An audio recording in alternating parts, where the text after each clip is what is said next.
Today we're going to continue to talk about matrices, give you a chance to practice a little bit, but actually learn that uh, a computer, not surprisingly, can perform many of these operations.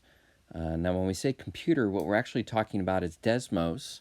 And so, yes, you're going to want to, obviously, you probably have your computer out already, but you're going to want to go to the internet in a moment, and I'll show you. We're going to work out these problems using Desmos.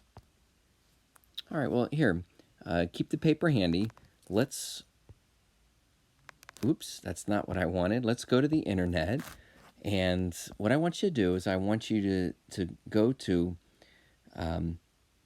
desmos.com/matrix. Looks like mine already came up. That's once again desmos.com/matrix. And when you go to that, it's going to open up a screen that probably looks very similar to mine. It's pretty snazzy. You're able to actually do a lot of the matrix things, again, with the computer. So, remember your first problem? I'm going to flip back to that quickly. What do we need to do? We need to find the inverse. And it looks like matrix A is equal to 3, 2, 2, 1. All right, so 3, 2, 2, 1. We're going to find the inverse using Desmos. Now, pretty self-explanatory. I'm sure you could figure a lot of this out. Just to let you know, some of these things you can type on your keyboard, or sometimes you will choose to use sort of their little keyboard of shortcuts. I have to use the keyboard since I'm on my iPad. But basically, I'm going to type in matrix A. So I'm going to label this as A. I actually had to type the letter A. Then I hit this new matrix button. Notice at the bottom left corner that you can change the size of the matrix. But right now, it's defaulting to a 2 by 2. And that's exactly what we have. So you can use your keyboard. You can actually use the buttons that are actually on the screen and your mouse.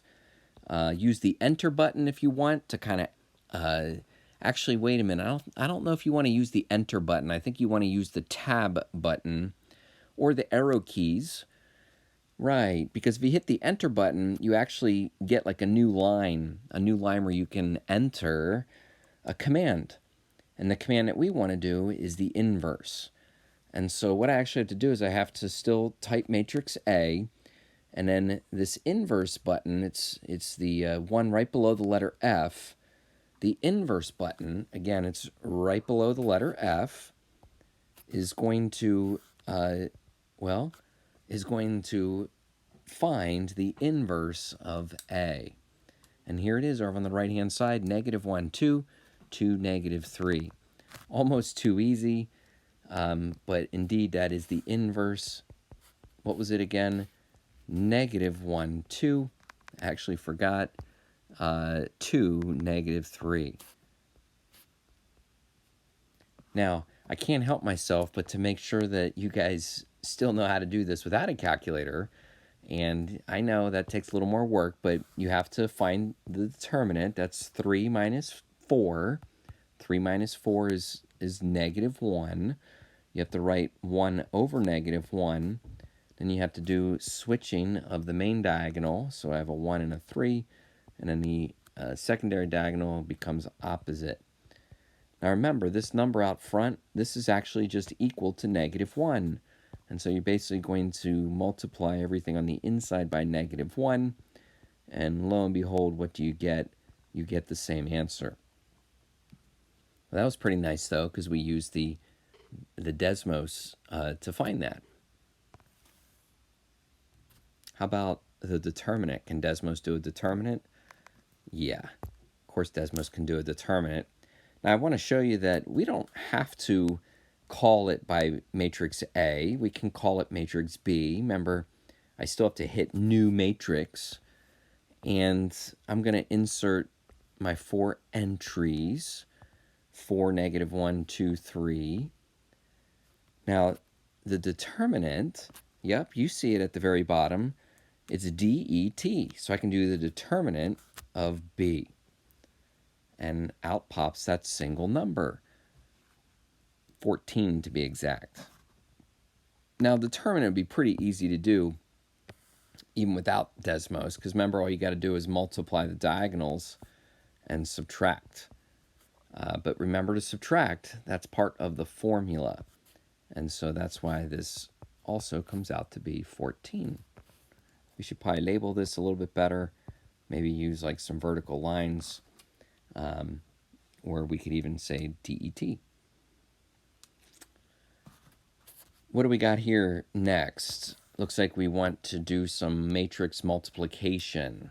Matrix multiplication. Oh, this idea.